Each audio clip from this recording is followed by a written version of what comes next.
Welcome to Management 102, and we're using a series of exemplary communicators to supplement what we've been going through in our textbook. Today we have Mr. JohnWeber, who's going to educate us on how we go about effectively communicating messages within the organization. John is a former CEO of CooperVision and is about to embark on a new career as a CEO of another company.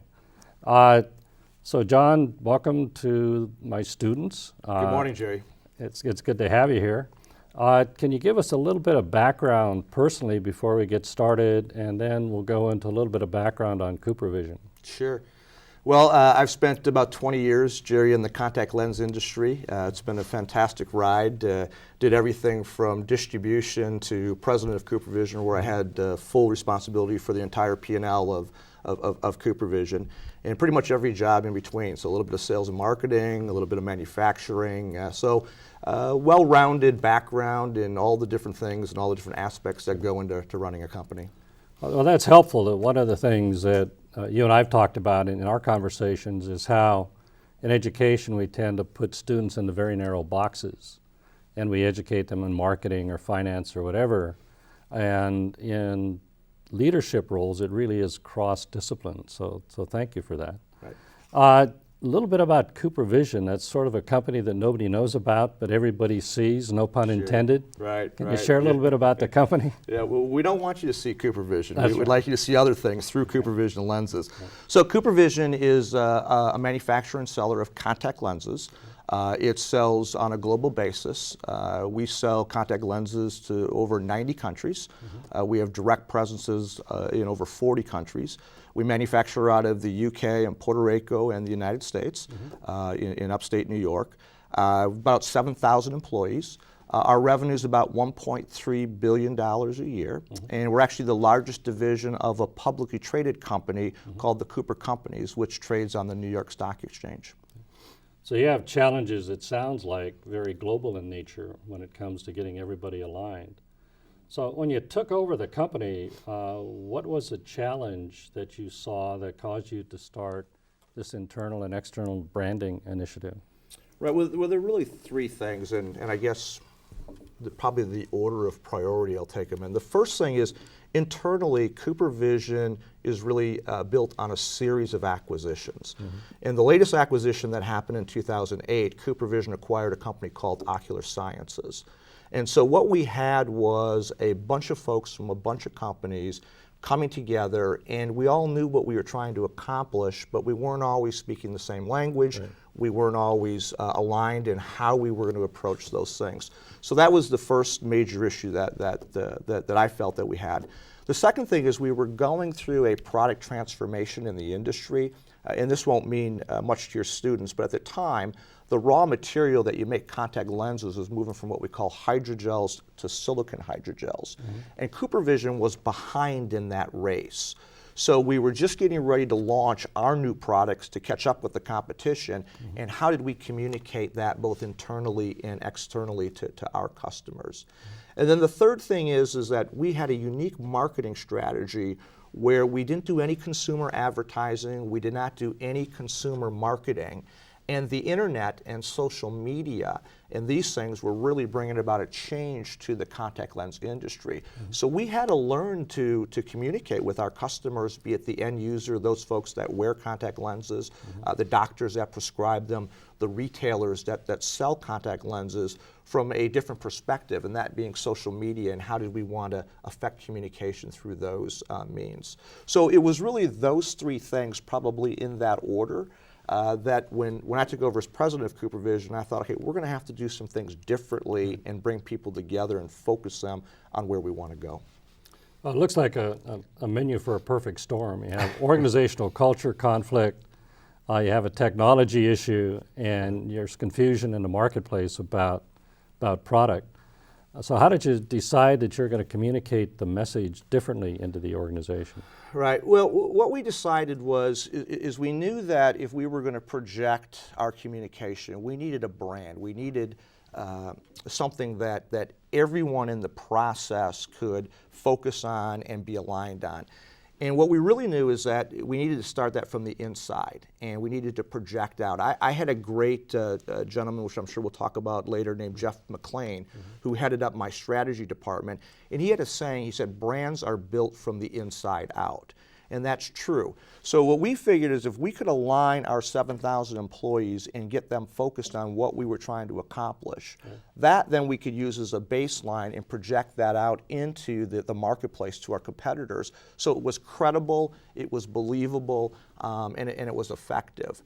So what we did was we put together a program and we looked at all of the different aspects and all of the different constituents that we as a company had, everything from our board of directors to our customers across the entire globe, 90 countries, but we focused on about 10 or 15 of the key countries. And we looked at what were people seeing about CooperVision, either internally or externally. And we found the areas that there was alignment on. And then we built our brand around that alignment. So the key was really starting it from the inside and then projecting it in a credible way externally as well. Yes, some of the students are majors in different areas. Operation management, finance, they may not understand the term brand. Sure. So can you help educate them a little bit in a corporate world what brand means? Well, a lot of people will think of brand as the advertising brand, and I guess the easiest way is Coca-Cola has a brand, right? And everybody thinks of Coca-Cola. Matter of fact, when you order a drink, you say, I'll have a Coke, right? And that symbolizes a type of drink when actually that's only one piece of that marketplace. But a brand, the way we looked at it, is really the call to action of a company. It really is who we are, what we are trying to accomplish, and then projecting that out to the marketplace so that we could connect with our customers based on their requirements and their needs and what we could bring to them to solve those requirements and needs. So when we think of brand, it's more than just the advertising campaign. It's the sum of the spirit, the culture, the strategy, the vision of what we're trying to accomplish as an organization. And the brand really is the visualization of all that, and the brand really is how you then tie the internal to the external components. It sounds like a brand is focused on many different stakeholders in our language and for the students to start to understand. And as a CEO, you're playing to multiple audiences. It isn't just one. So some of the stakeholders involved in branding initiative were who? Well, it's interesting, and it's certainly been a while since I've been through the textbooks that you folks That's probably are a very using. good thing. We don't want to confuse you. I remember, and maybe your students can relate to this, but I remember when I was going through Marketing 101 and Business 101, there was this notion of this triangle. And on one side was the shareholder or the owner of the company, on one side was the customer, and one side was the employee or the group within the company. And there was always this notion that one was more important to the other, right? And then there was a phase where I remember we go through and the customer was always right and the customer was most important. Well, from my perspective, all those things are equal.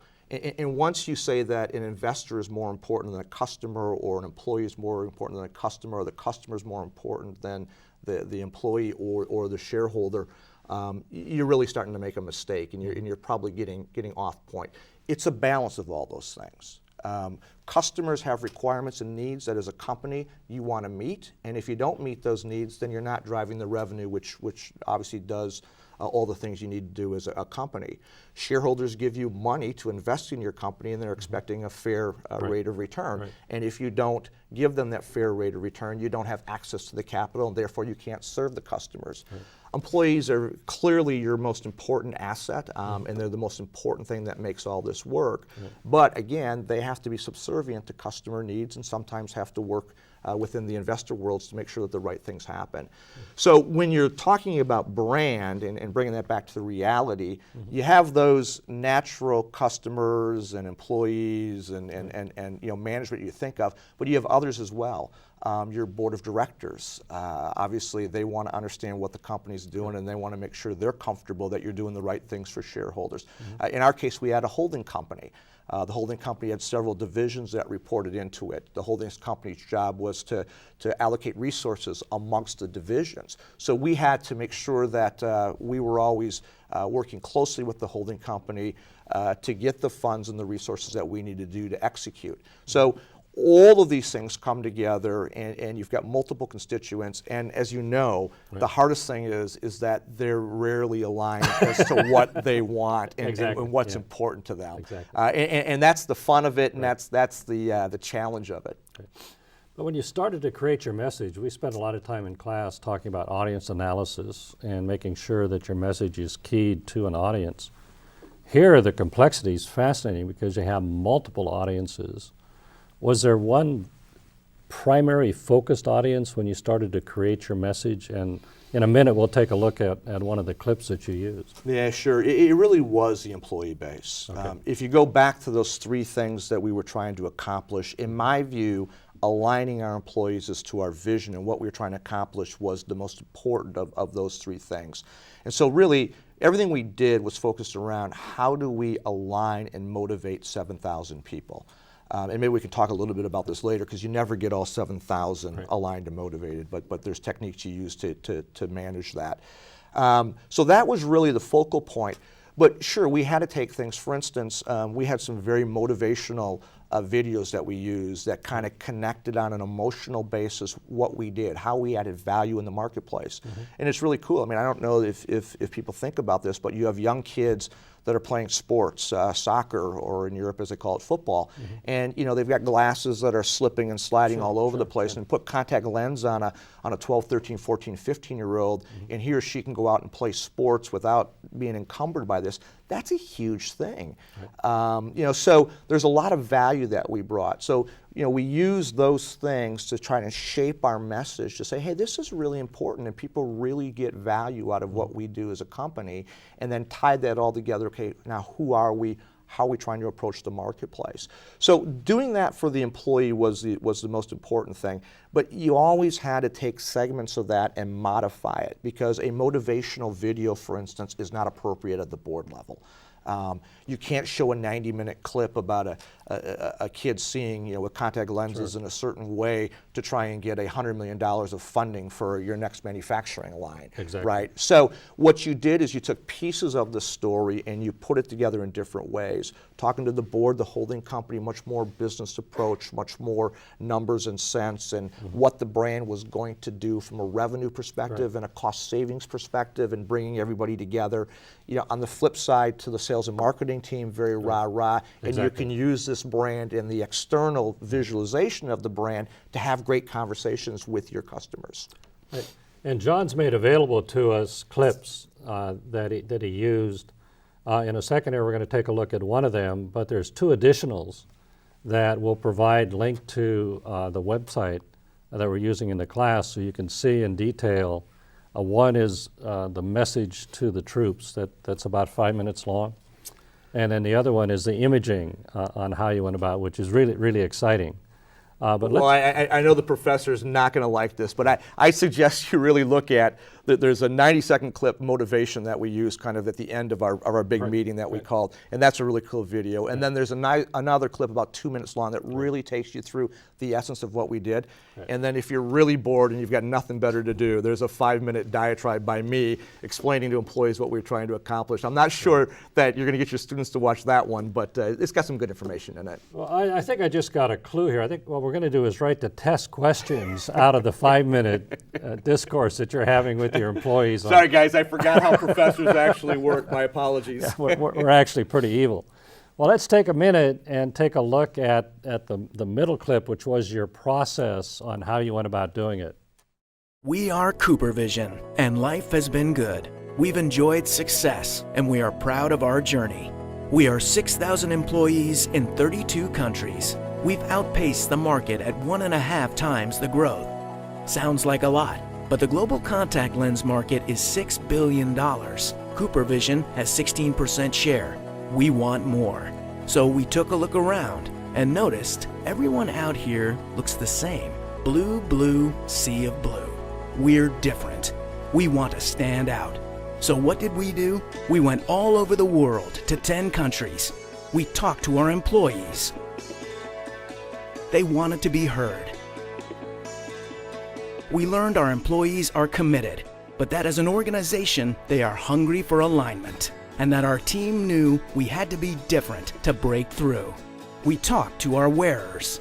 We learned that around the globe, our wearers want the same things: good products and functional benefits. They want to have confidence in the brand of lenses they wear. We talked to our practitioners.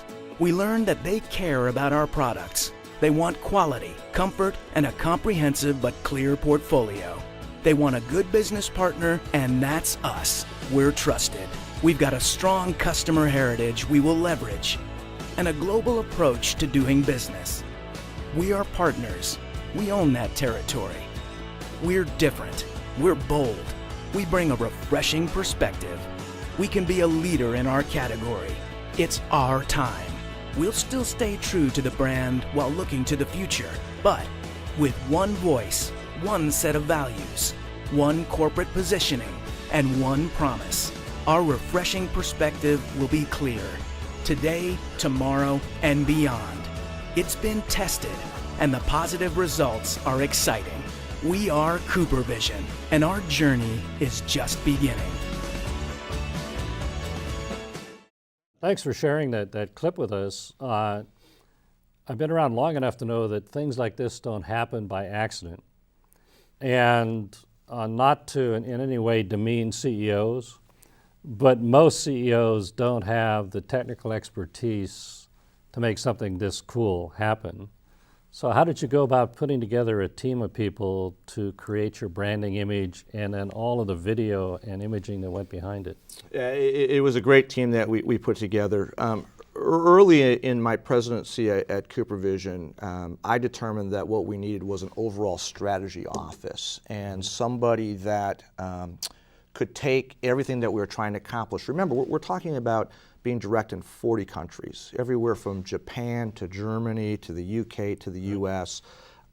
So multiple cultures, multiple plants situated around the world, multiple needs from our customer base. Customers in Czechoslovakia are different than customers in Canada.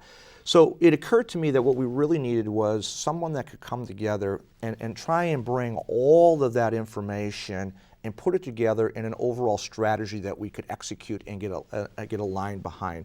So there was a gentleman in the organization named Jeff McLean, a fabulous individual, a good sales and marketing background. And so I asked him to take the role as my chief strategy officer, so he's the executive vice president of strategy. And underneath Jeff, then we formed a global marketing team. That team was led by a lady named Lisa Fawcett, who's a very, very good marketeer. And so what we did was we then said, all right, what's the process we need to go through to really start this internal brand and get everybody aligned? And we wanted the hooks, of course, to be able to externally take it out and use it for the social media and some of the other things that we talked about earlier. So Jeff and Lisa went out and they found an agency. And the agency, along with our management team, did a bunch of research. As the video shows, we interviewed internally, externally. We looked at a bunch of different things. And the agency really helped us come through and identify 3 or 4 or 5 crucial things that were true about CooperVision and were relevant and important and credible in all of the markets that we did business in. And that process was something that Jeff and Lisa led. And then we got together as a management team after getting that data, and we made some hard choices on what we wanted to project and what we wanted this brand to be. And it was not easy because in contact lenses, for instance, quality is the most important thing. Sure. And I'm proud to say that CooperVision's lenses have the highest quality. We'll take them up against any of the competitors, and we've just got great quality lenses. The problem is that we were running up against large companies like Johnson & Johnson. And Johnson & Johnson has this brand that is tied to quality on a global basis. And so there's no way that CooperVision is going to spend enough money in advertising to break through. But what we did find was that what the spot that we owned was that we were very approachable, and that we were easy to do business with, and people liked doing business with. So what we did in this brand, in this process, is then we de-emphasized some things, re-emphasized things that made sense for our company, and that gave us a huge win in the marketplace. So that was the process we went through: collect the data, both internally, externally, debate it many, many times, push it around, come to conclusion on what we wanted to do, get alignment with the senior executive team, buy-in from the board and the holding company, of course, and then come back and drive that through communication and get those 7,000 employees aligned. But what I find intriguing about this is you used a process that was market-focused and measuring you against the market, but you did it in a team format. And that's one of the messages we're trying to get out today in our classes is the world is so complex today that it's almost impossible for a single person to have the bandwidth to deal with these kind of issues. Absolutely. So this is a multi-leg team that went into it. But it also sounds like you then translated this into your internal value set. Am I hearing that correctly? We did. In this process, we said from customers what's important about CooperVision, what do you like, what don't you like, and who is CooperVision. And then we asked employees, who are we? And what are the values that are important to you? And we looked at those two things, and then we matched them, and then we reinforced that through the brand because we believe that that was our competitive advantage. Not that quality of contact lenses is not important. You have to do that. That's a given. Yeah. That's a given. Right. But we're more approachable than our competitors, so let's capitalize on that and make that happen. It was interesting. You never get 100% buy-in into anything, right? And that's part of the fun of this and the challenge is you have to get enough to get it over the hump because you're never going to get 100%. Right. I remember one particular value that came out very clearly from the research, both internally from employees and externally from our customers, and they said, you're an approachable company, you're almost a friendly company. And I remember sitting down with our senior management team, and rightfully so, there were several executives on my team who said, well, wait a minute, this is a business, John. We don't sell teddy bears. Friendly, Right? exactly. Yeah, I mean, we're out to make money here. Right. I mean, what are you talking about? And I said, yeah, that's true, but how do you go about it? Do we go about it and interact with our customers as a big corporation? Or are we really Fred and Harry and Lisa and James going out and having conversations, a group of people that happen to work for CooperVision, and we deliver this product and service to our customers? So in the end, I was proud to say that I kept friendly in as one of our values. Right. But that's a good example of something that you would not think, from a business perspective, that would be a core value. And that value of friendly then translated through the organization. And I'll just take a 1 second to give you an example of how you have to manage this. So many people thought friendly was, okay, we do anything we want. We don't have to show up for work on time. We take 2-hour lunches, and that's not it at all. Right. But friendly is when we had to take disciplinary action with an employee. We did it in a friendly way, in a way with compassion. Right. When we dealt with customers, either from a positive side or a not so positive side, which happens from time to time, we did it in a friendly way. Yeah, and what I found intriguing is I had the opportunity to visit with some folks in your organizations globally, and that migrated extremely well all the way from Turkey to Beijing. I mean, it was intriguing how that it did. And parts of the brand played well in certain areas more than others. Right. But the one thing that I do agree, this friendly concept, it was just unique, and people grabbed onto it, and they had a lot of fun with it. But it really was the heart and soul of what we're trying to do. And again, for those of you who are really linking it back to the business aspects, it linked back to approachability, and it linked back to being easy to do business with, and customers want to do business with us because we were that type of an organization versus a stuffy corporate organization that doesn't want to talk to you. A bunch of suits, right? A bunch of suits, yeah. What tools did you use to communicate this message to 7,000 people? You have a really nice video imaging, but then how did you actually get that out into your channels of distribution, if you will? Yeah, we brought, I think it was about 130 people, but what I call the top 100 executives, managers, leaders from across the world into San Francisco. We did a 3-day meeting where we took them through all the research, we took them through why we were making the decisions we were taking, we got their support, Right. And then we spent a good day and a half training them on what the brand meant, and how to roll that out to their parts of the organization. Right. We also gave them a toolkit, so there was our internal website, our intranet, if you will. We put all the videos on there. We put all of the research on there in a very easy way to look at. Right. We did things like you could ask questions, and our core strategy group would get back to you on what the brand meant, what we're trying to do. We published all of, for the external marketing, the guidelines of how we wanted the brand to look, you know, and exactly what you could and couldn't do with that external look and feel of the brand.